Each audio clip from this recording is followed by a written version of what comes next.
next speaker is based out of Florida, and he's a dad of Alex Schachter, who, that story will be told by his father, Max, who founded Safe Schools for Alex and is on a mission to ensure that the data that states collect and what is shared by school districts is accurate so that we can transcend politics and opinions and focus on the data at hand, which makes sure that a community is focused on student safety and community safety. And I've been very fortunate to have been introduced to Mr. Schachter back in February, shortly after we unveiled the North Penn Safe Schools dashboard.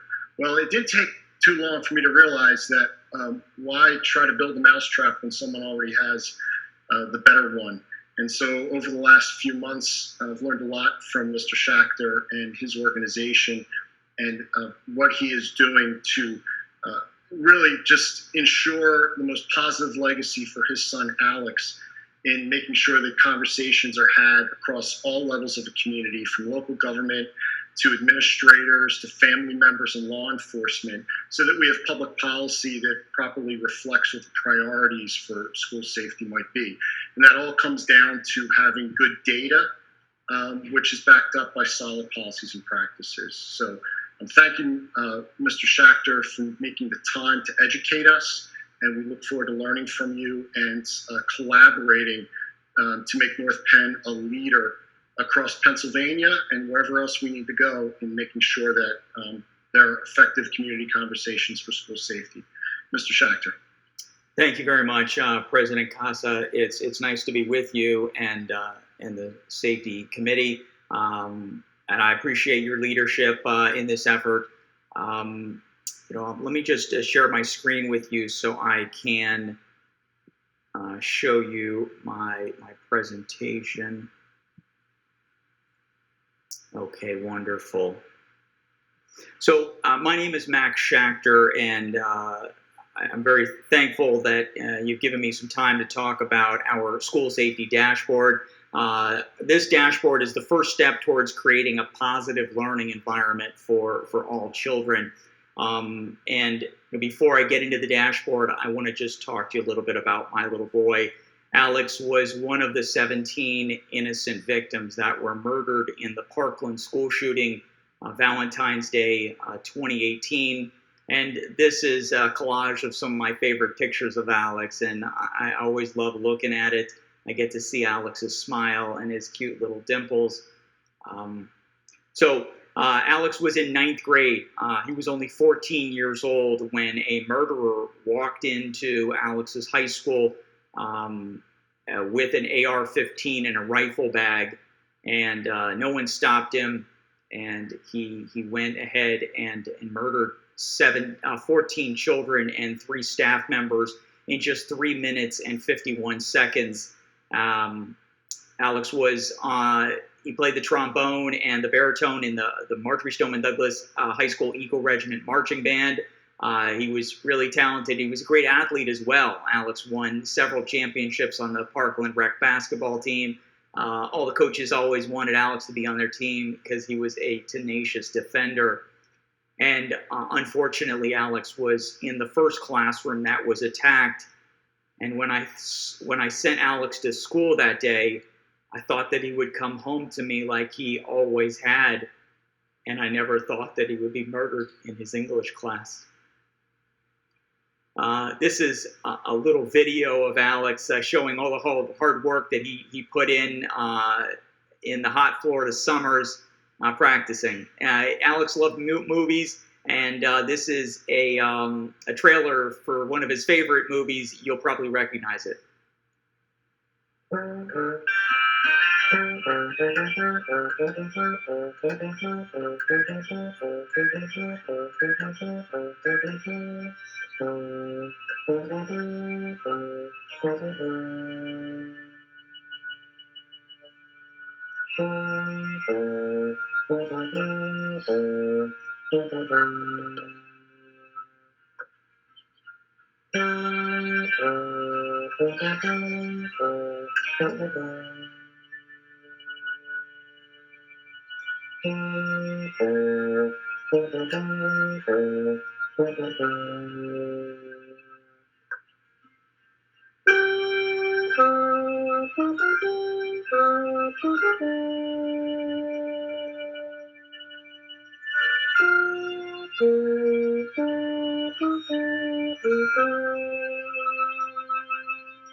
Yeah, so that's Game of Thrones. Alex loved movies, and I was like listening to Alex play his instrument.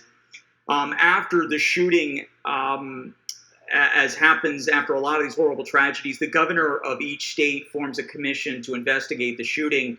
And in Florida, former Governor Rick Scott did that as well. I was appointed to be one of the commissioners on the Marjorie Stoneman Douglas High School Eagle Regiment Public Safety Commission.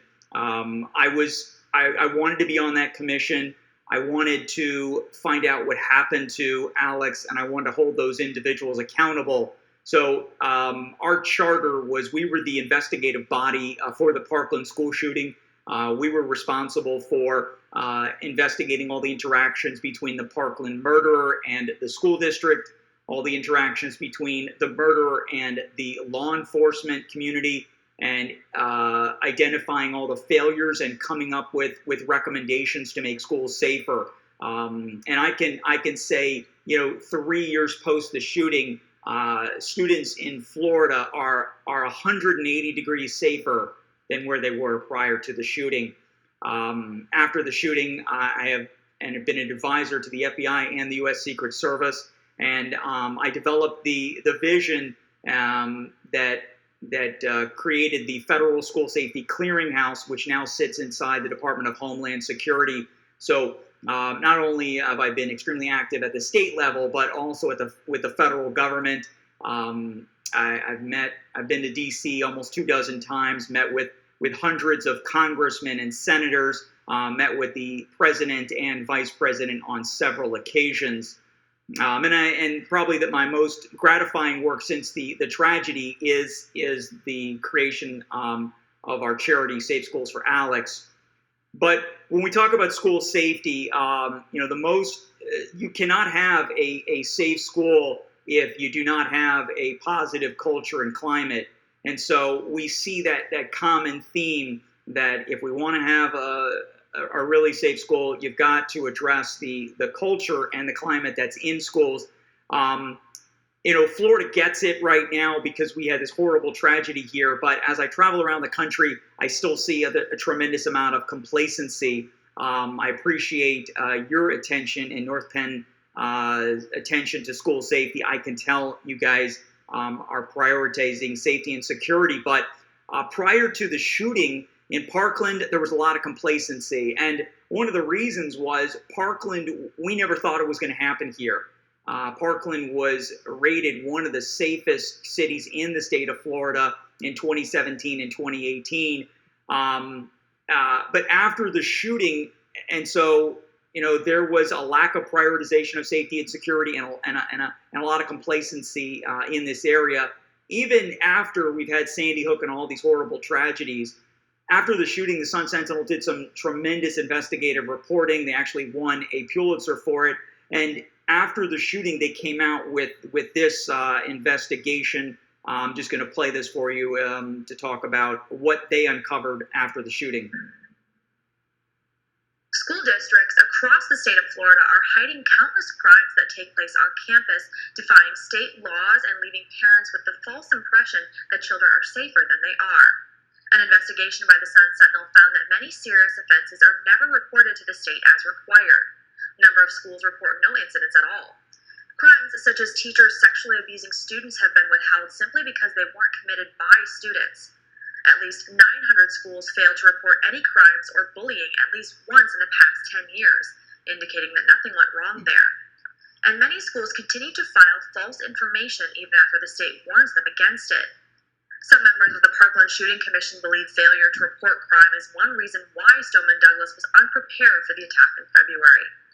It's up to school officials to certify that the data they submit is accurate. and schools have good reason to keep crime under wraps. Although campus crime is not considered when determining government funding, the public relations benefit is valuable on its own. Schools and school boards don't want their schools to be seen as unsafe. For the South Florida Sun Sentinel, I'm Emma Kate Austin. So after the shooting, all of this information came out, and I have 3 other children in school, and I wanted to make sure that nothing happened to them. And so my investigation led me to the data that Marjory Stoneman Douglas had reported to the State Department of Education. Now, Marjory Stoneman Douglas is not a small school. It's a school with over 3,000 children, and this is what they reported, not just for 1 year, but for the 3 consecutive years prior to the shooting. They reported 0 bullying, 0 physical attacks, 0 sexual assaults and battery, and 0 threat and intimidation. There was a lot of complacency, even amongst the leadership of Marjory Stoneman Douglas. When our commission investigated and interviewed the former principal, we found that he was disengaged and uninvolved in the threat assessment process. The principal stated that he does not review threat assessment results. When asked if he expects to be notified if someone threatens to shoot up his school, he said no. He had no idea of the number of threat assessments that were initiated on his campus or the process. So this general, sense of complacency, even if you report zeros to the state, that doesn't mean that there's no violence going on in your school. That doesn't erase everything that's happening. We had a very, very violent individual that Alex went to school with, and I had no idea. And so that's the reason why I created Safe Schools for Alex, and that's the reason why we created the school safety dashboard. When I went to go look at Florida's data, I was confronted by just a massive Excel spreadsheet that was very, very difficult to understand and to navigate. And this is a piece that the media did recently when we launched our dashboard. Every Stoneman Douglas family has a story from that day, of course. In too many cases, there are stories of grief, anger, and unending sadness. Max Schachter is one of those parents. His son Alex died on that horrific day. Over the past 3 years, his family has strived to make sure Alex didn't die in vain. Aaron Guy has a new resource that you can start using now to see just how safe your child's school really is. I still can't believe this is my reality. Every day Alex isn't here at dinner. I don't have his smile or his beautiful laugh. I can't go upstairs and tuck him into bed and give him a kiss and tell him I love him. This is every day for me. Max Schachter wanted to know more about violence in schools with other children in the district. His questions took him to the state level and a very confusing spreadsheet. I was presented with 1.6 million cells of data, and it was just overwhelming and very, very difficult to analyze. That's when he knew he needed to make this information easier for parents to access. So he created SafeSchoolsForAlex.org, a dashboard that organizes incidents that happen in schools all across the state. Prior to this dashboard being available, there was no way for parents to get information about what was happening in their school. From fighting to bullying, sexual harassment to weapons, this dashboard shares data from all over the state, including Palm Beach, Martin, St. Lucie, Indian River, and Okeechobee counties. The goal of the site is to reduce violence, reduce suspensions, and create a positive culture and climate in schools. A resource for parents, teachers, and school board members alike. It gives them the ability to target and to focus resources and help children at a level they've never been able to do before.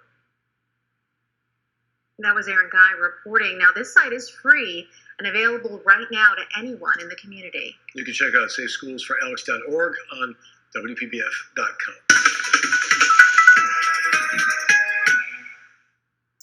So we've been overwhelmed with the response that we've gotten, the positive response. The school safety dashboard, obviously developed by Safe Schools for Alex, is located on our website. And up to this point, we have launched Florida, Kentucky, and Pennsylvania. all the data that we use is from the state DOE websites. And our mission is to partner with school districts to reduce violence, suspension, and create a positive culture and climate. Just to give you a sampling of some of the really great endorsements, and we're honored to receive each one of these. But it's from a real large swath of education stakeholders. So the Florida PTA, Dr. Dewey Cornell, I'm sure you're familiar with. Harold Pryor is the new Broward State Attorney. Broward Teachers Union, law enforcement, superintendents, Arnie Duncan, former Secretary of Education, congressmen, senators, school board members, really honored to be looked at so positively and have such a positive impact. So the dashboard is, in our view, really the first step towards creating a positive learning environment for all children. And for the first time, parents and schools and legislators and law enforcement have a user-friendly tool that details the incidents of violence and drugs inside each of not only Florida, but Kentucky and Pennsylvania schools. We would like to do this all across the country. So by analyzing the incidents of physical attack, drug use, bullying, sexual assault, weapons possession, and discipline, this valuable tool will assist stakeholders in their efforts to reduce violence and create a positive, healthy learning environment for children. And very similar to Florida, this is Pennsylvania. This is how Pennsylvania, shows their data. This is their website that parents can go to look at their data. And like Florida, not very easy to navigate. Reminiscent to decades ago, how we used to have visualize our information. You have to click on school safety historic, then you have to click on the year, then you got to click on, it's in folders and folders and folders. Click on public school, then click on the letter. It's really archaic. So what I did was I took all this data that's here on the Pennsylvania Department of Education site, and that's how we created our dashboard. And so basically each school, when you look it up, has a different PDF. Very, very difficult to compare schools, to really understand context, because you've got your school district's information here, but how does North Penn know if their numbers are high or low or good or bad? Here's North Penn High School. Again, how does the principal of North Penn High School know if their numbers are high or low or good or bad? And it's very, very difficult unless you have context, unless you're able to compare yourself to other schools in the neighborhood, in the county, in the district, and across the state to really understand where your numbers sit. And that's the advantage of what the dashboard does. So, this is our dashboard on our website. You can click on these tiles here. One thing I do want to highlight is that there are 20 schools that did not report to DOE last year. This is the list of the schools. Very, very easy for the dashboard to pull this information together. None from Montgomery County or for North Penn. And so if you go into the state tab, what you'll see is this summarizes all the incidents across the state. This is incidents per 100 students, and you see the dip because of COVID. Here are the raw numbers. This is total incidents that are reported by every school in the state. And then here's the breakdown from elementary. Here's enrollment. Here's the incidents, elementary, middle, and high school.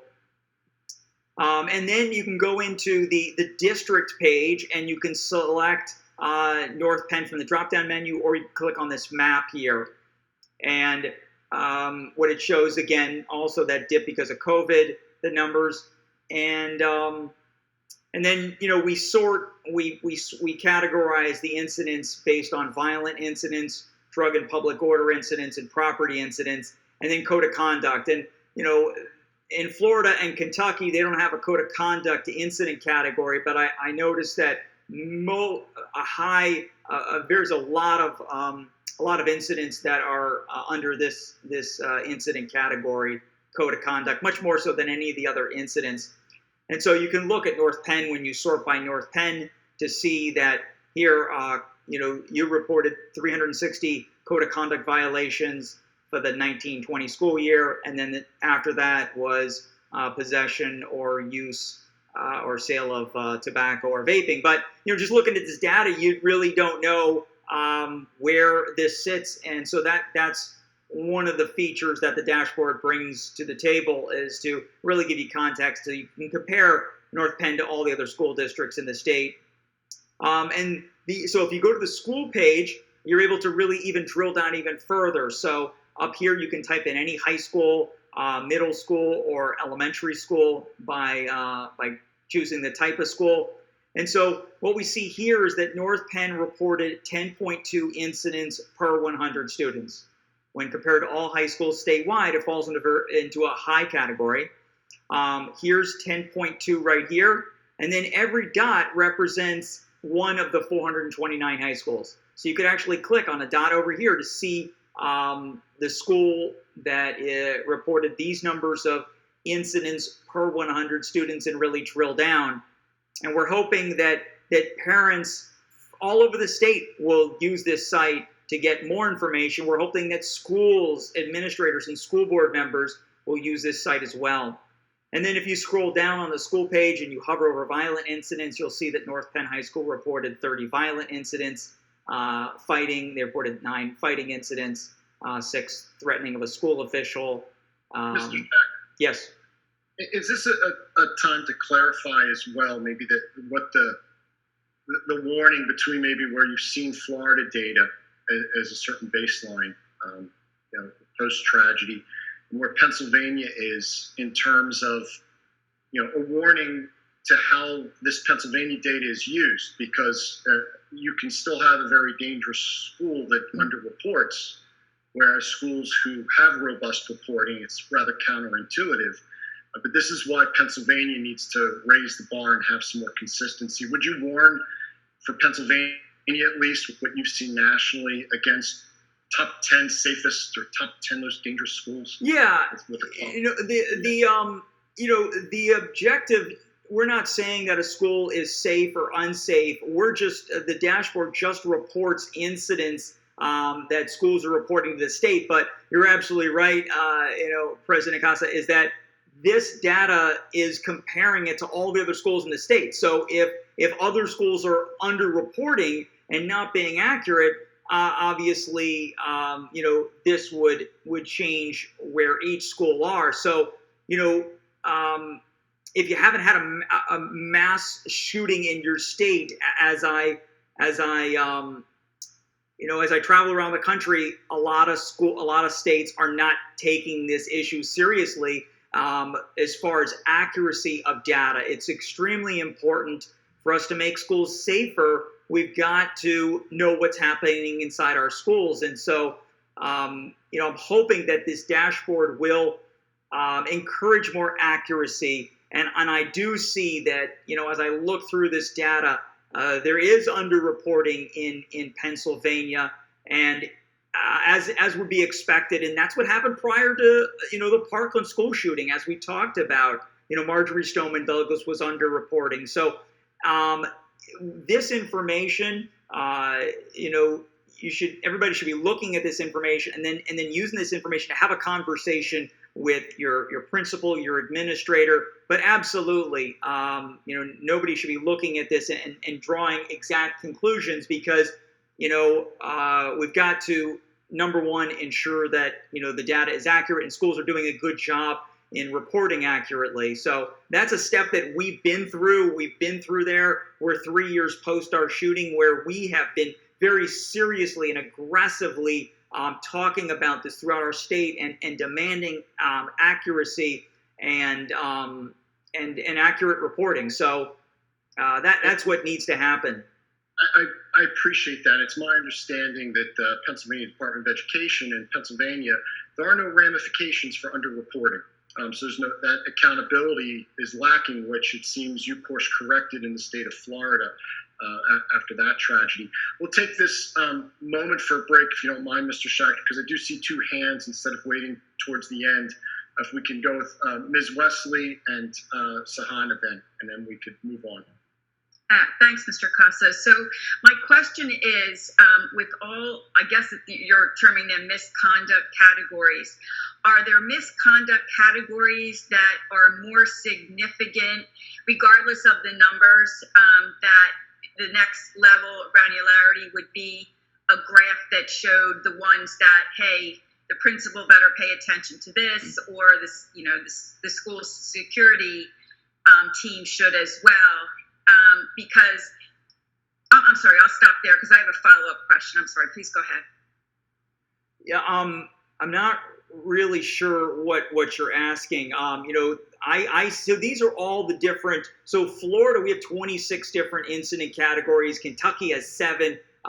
Pennsylvania has, I think, 57. So these are all the different incident categories that schools report on. And what I notice is that code of conduct represents a large swath of the incidents that are reported to the state. I'm not sure what makes up a code of conduct incident. That would be something that I would have to ask you guys. Okay, so what I'm thinking is there was a large number of code of conduct, but when I see things such as bullying or threatening or those types of things, in my mind, because again, I'm not anywhere near as knowledgeable as you are, those would be the flags that I don't know would lead to some. Yeah, totally. So that. I wouldn't, again, I'll defer to how this gets rolled down further, but I appreciate all of the data. But I guess what I was asking is, based upon all of your work in this area, are there certain categories that you think a district needs to pay attention to, regardless if it's a number of 1 or a number of 10?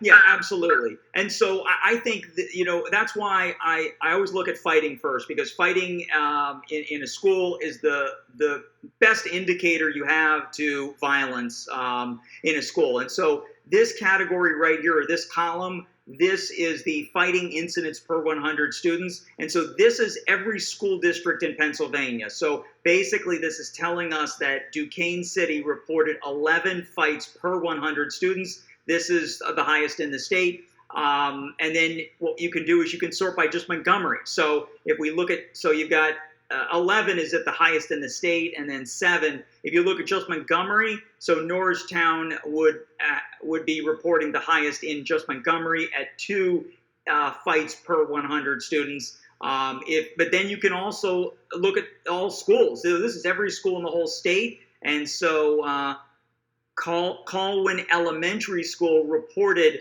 30 fights per 100 students. That's an elementary school. So actually the 2 top in the state are elementary schools. And so the goal would be, I hope that parents and school board members and the DOE would be looking at this data, and it would prompt a conversation between the principal and really to maybe surge resources into this school to find out how we can make this, these schools safer.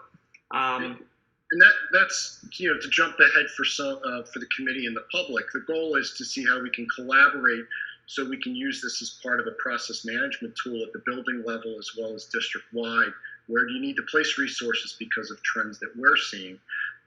And so that's where this starts to come together. Obviously, we will not eat this whole apple in just one committee meeting, but this is an introduction to the type of work we can move forward. Sahana, you have a question, and then we can move forward. I have 2 questions. The first question I had is, if schools are in fact underreporting the data, how does that impact the dashboard, and how do you seek to bridge the gap between the underreporting and what the purpose of the dashboard is? Yeah, this is where we were 3 years ago when nobody was looking at this data. And I suppose that's probably where Pennsylvania is. Nobody was looking at this data before as probably exemplified by the DOS 2.0 site that your DOE is currently using.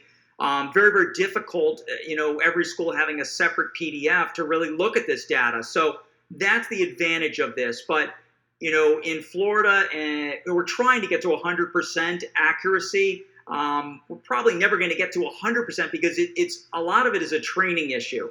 And so, we've got to train. We have 3,000 schools in Florida. You've got probably 100,000 administrators that are dealing with this data that have to be trained, but we're going to try to get there. But, as President Casa mentioned, we have penalties in place in Florida for underreporting. We're very, very serious about that, because if you want to reduce violence and create a safe school, you've got to be honest and you've got to be accurate. So, but in Florida, we've come a long way, and I think that schools are doing a really good job trying to do the best they can. But it is a big training issue as well. And I'll add to that Mr. Schachter is going to be receiving an invitation to speak at the Pennsylvania House Education Committee hearing on safe schools in October. That date isn't set, but we find that that's, Sahana, to your point. There's a major statewide policy initiative. There's an awareness that needs to occur, and then the shift in policy to make the change in practice. And so that's where in North Penn we want to try to at least be a first foothold in that direction. And the last piece I'll add, this is if you look up the history of the Clery Act, the Jean Clery Act, that's a federal law that deals with higher education reporting. When you see major fines to the Penn State universities, the Baylors of the world, and it's a long list, that's the type of accountability which needs to happen, more accurate reporting. Sahana, to your point, I guarantee you it's not going to be fixed if nobody is looking at this data. That's the advantage of the dashboard. It's to draw attention to schools. Number one, I think North Penn's doing a great job. It's to draw attention. And if nobody's looking at this data, it'll never be corrected. And so that's what the dashboard brings to the table. It allows us to really see, what's happening inside the district so that we can correct it and make schools safer. Here's bullying numbers. We can look at bullying statistics all throughout the state. In just Montgomery, we can look at cyber harassment numbers. In the interest of time, I'm trying to go through this kind of quickly. And then we've got other harassment numbers.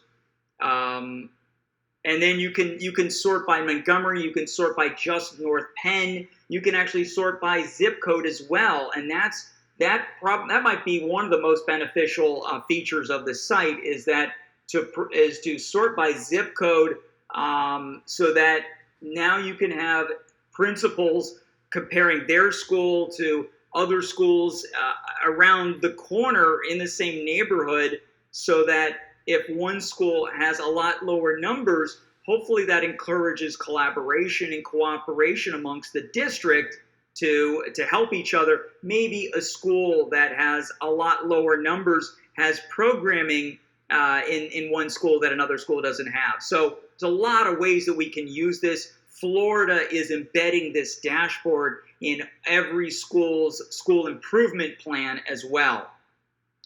And to add to that for my fellow committee members, we've discussed disproportionality, and we have an equity policy now at North Penn.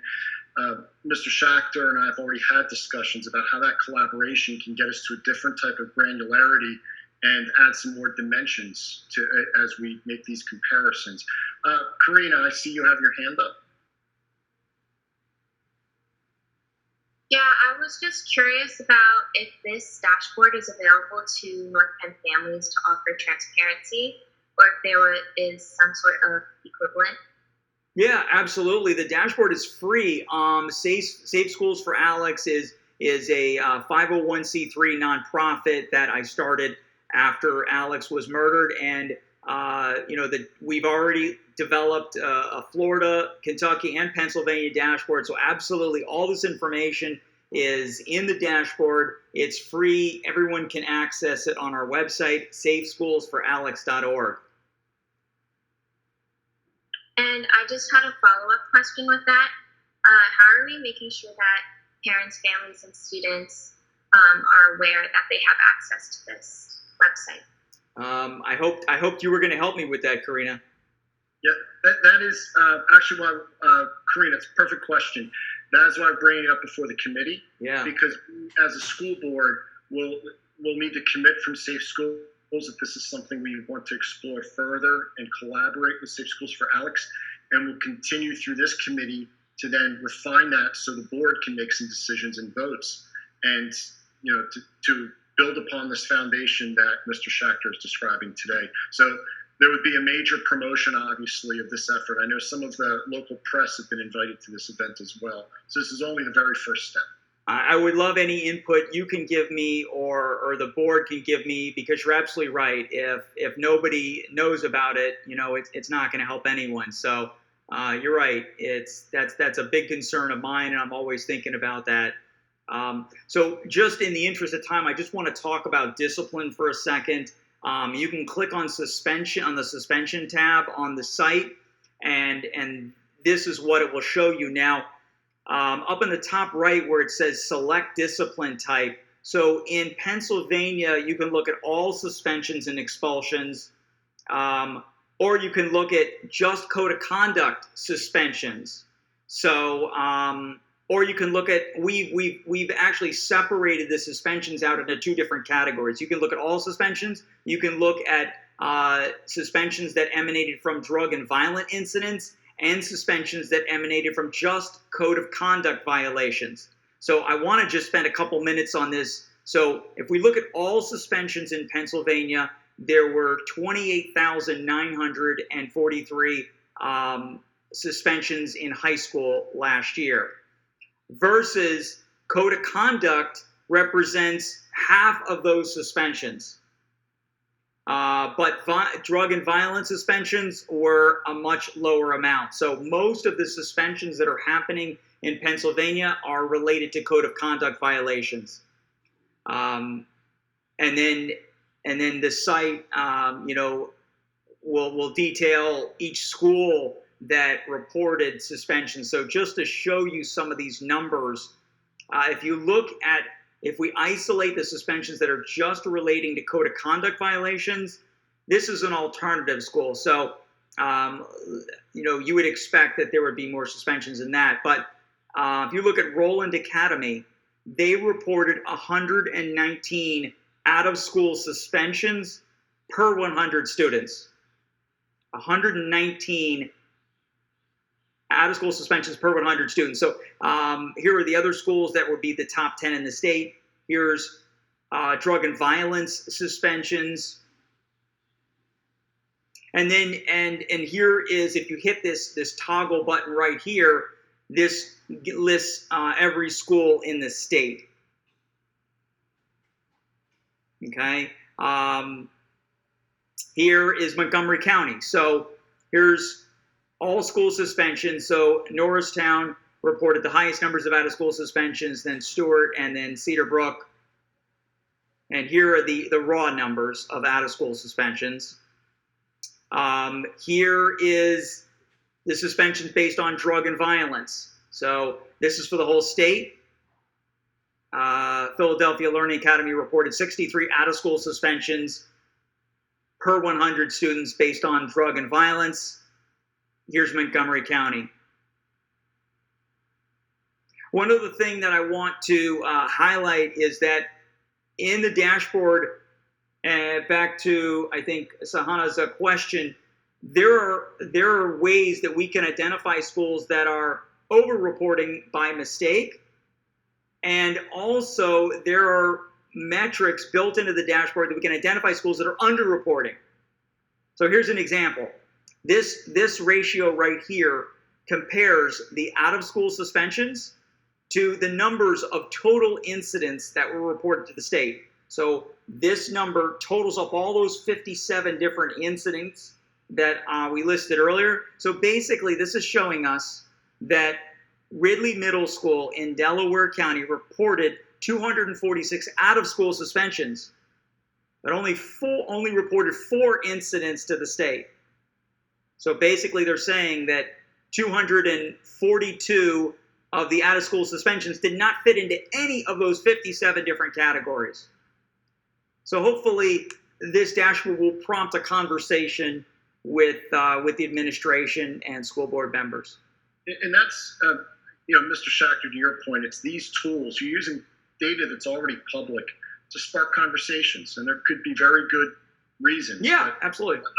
Would go back to Pennsylvania Department of Education. You might have to drain that swamp when it comes down to code of conduct and to disaggregate that better, because right now a lot can be swept into that out of 500 school districts. I'd also like to highlight, though, one of the aspects that anyone looking through these charts themselves could look at. If you continue to just scroll, it's all of the goose eggs that should be just as worrisome as those at the top of the list, because there are far too many goose eggs in Pennsylvania for us to assume that those reports are accurate. And that's where we're trying to raise the standard. Yeah, there are school districts that reported zero academic dishonesty. Very, very large school district that reported zero academic dishonesty for the entire year. So that deserves attention, just like we gave it attention after our shooting, but we shouldn't have to wait to have a mass shooting in your state for people to take safety and security seriously. I appreciate North Penn's attention to this, and I thank you for your leadership in this area, President Casa.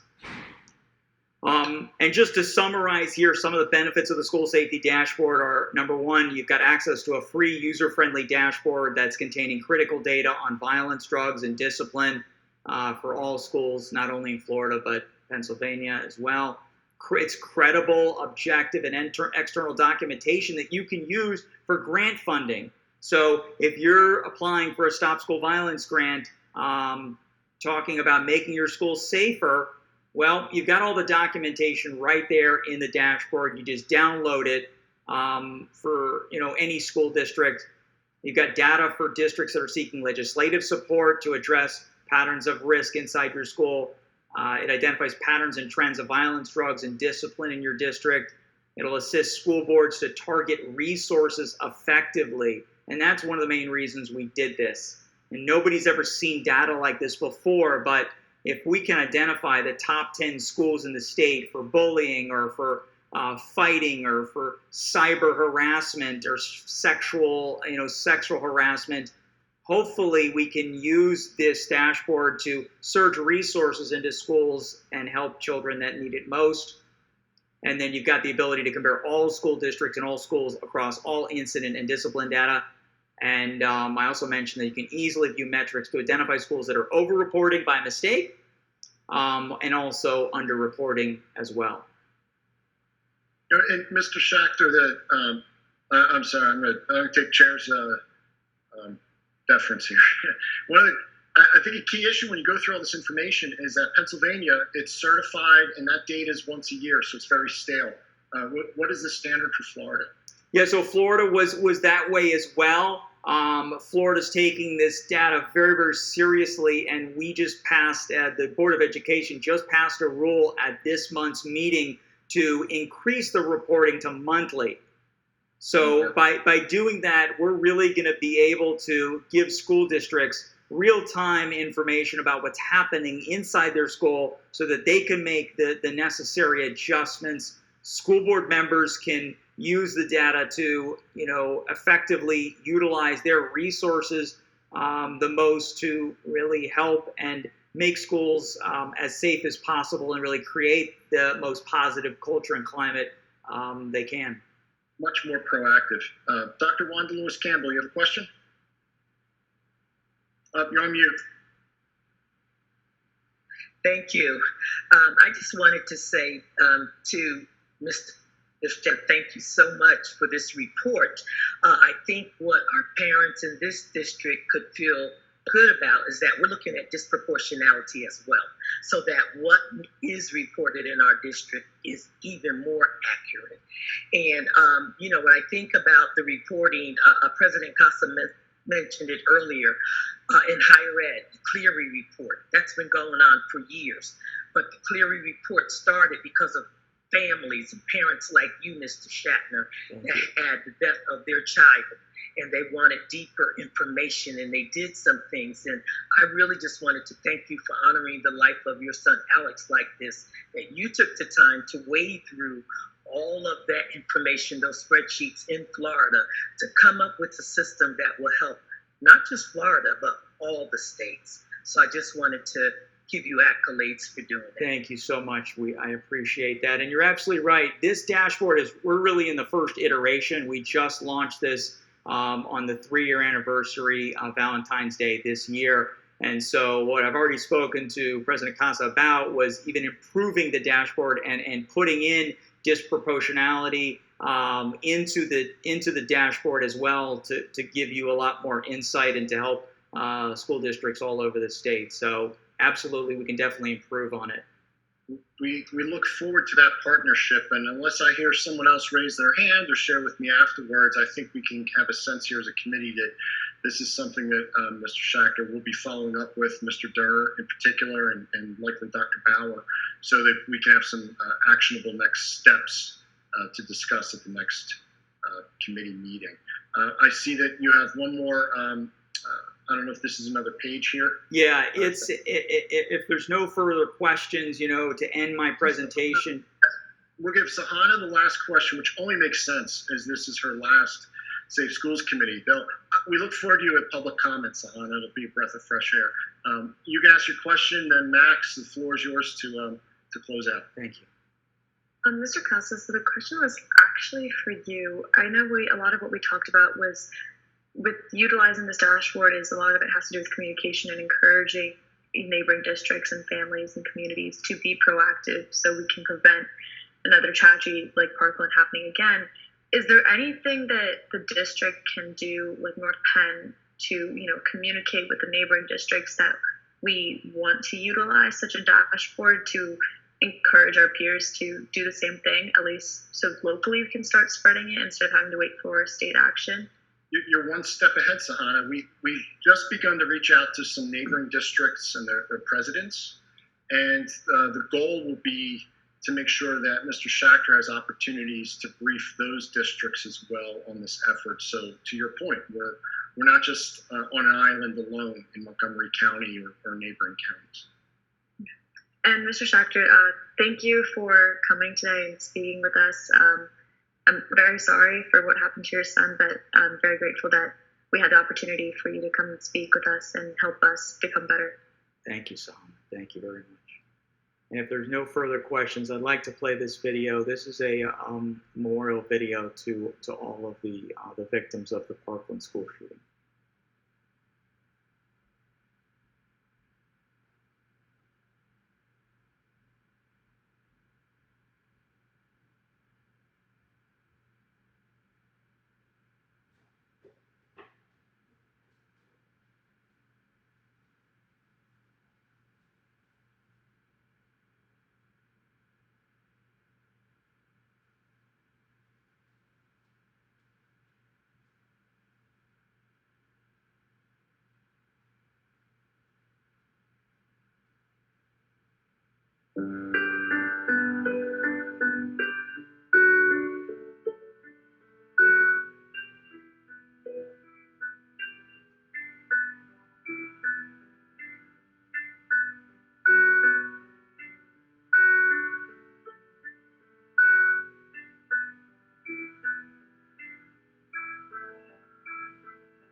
Thank you for letting me present and talk about, and thank you for everything you guys are doing to make North Penn School District the safest in the state.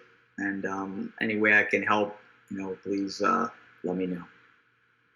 Thank you, Mr. Schachter, for speaking truth to power and protecting our nation's future.